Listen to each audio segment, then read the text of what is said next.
Hey folks, welcome back to the Toronto Marlies Insider. The Marlies were in Cleveland tonight to take on the Monsters in the first of a home-and-home series, so let's jump into it. But before we do that, we want to give a special shout out to SeatGeek for sponsoring this video.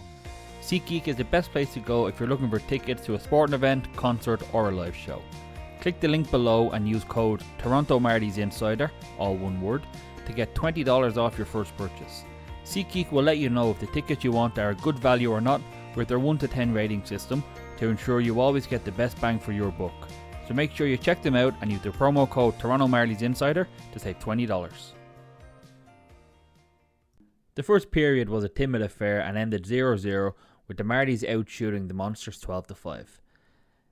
The Marlies did have a few good looks, but they just couldn't beat Pavel Shayan in the Monsters' goal.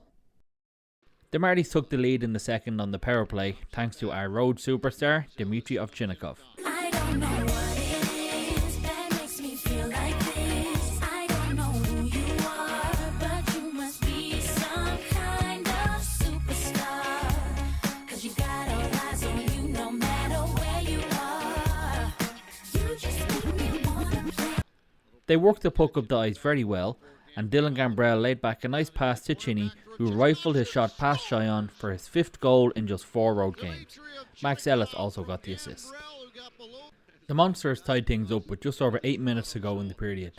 Kiefer Bellows, who hasn't really put a foot wrong at all since joining the team, got out-muscled by Jake Christensen, who fed the puck to Trey Fix-Wolanski, who sent a beautiful one-timer past Hillby in the Marlies net. The second period ended all square at 1-1. Shots in the period were 11-8 to the Marlies. The third period ended without any further scoring, meaning the game ended 1-1. The Marlies had more than double the Monster shots in the third period as they outshot them 15-7. This one is headed to overtime. During overtime, the Monsters were given a penalty for too many men, but the Marlies still couldn't find a way past Shayan in the Monsters' net. Overtime ended with the team still deadlocked at 1-1. Shots in overtime were 4-2 to the Marlies, meaning they outshot the Monsters 42-23 over the 65 minutes. Meaning this one is headed to a shootout. So let's take a look.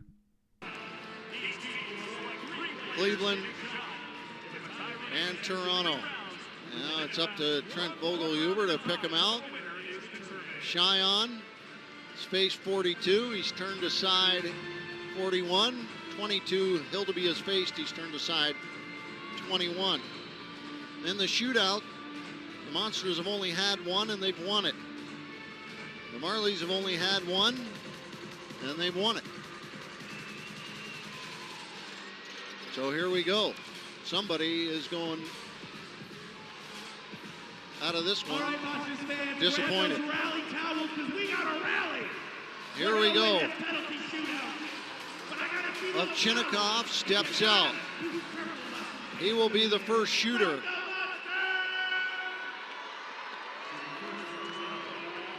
As he works to the forehand and out to the stick side wide. Comes back in. Stopped by Shayan. Out comes Trey Fix-Wolanski, who scored the tying goal in this hockey game. Way back at the 11:59 mark of the second period. He has been the hero many times in this building. And he comes out wide, slow, and now cuts back in, scores!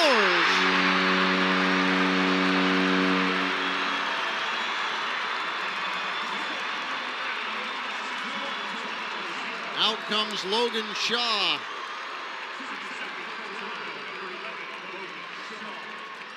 As he faces down Pavel Shayan. Down the glove side this time. Cuts back in, backhand, scores! Logan Shaw keeps it even. Johnson comes in. This has been a solid hockey team that has found some goals this season, but none more than lately. They have really put it together with a couple of games. Johnson winding around over to the glove side. Hildeby waits, steps, backhand, scores!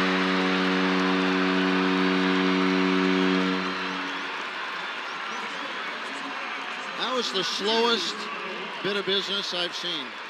Here's Max Ellis trying to keep it alive for Toronto.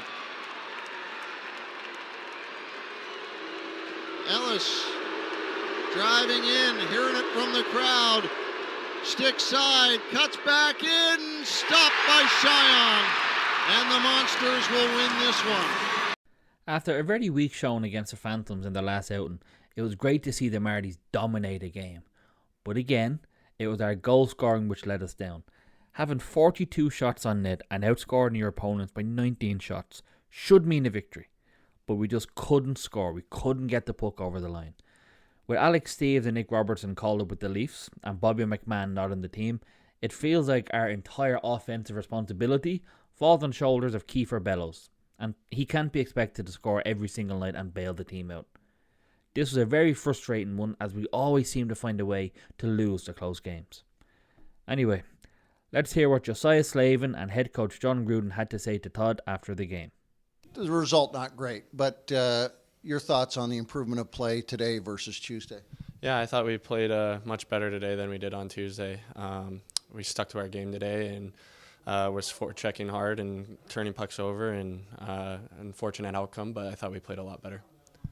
Tell me a little bit about you playing with a lot of different guys on that line and on your line.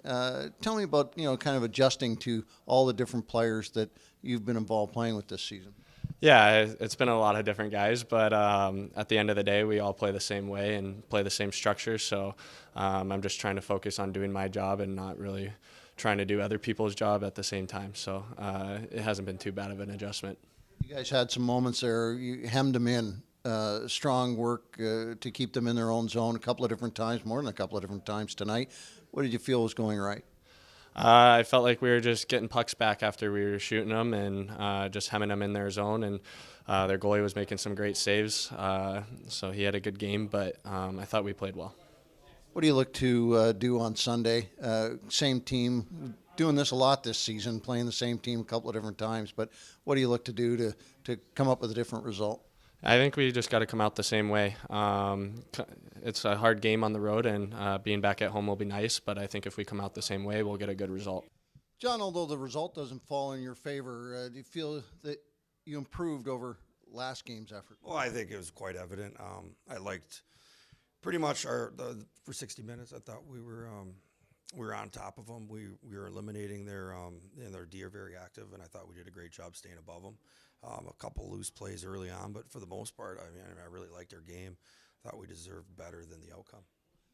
The game threatened to be physical at one point, but it never got that way, and I don't know if that was something that was part of the plan or just because you guys were playing quick.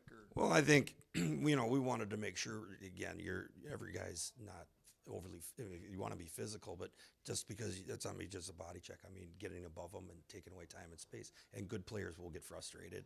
I think that was creeping in their game a little bit, and I thought we did a good job staying on top of them.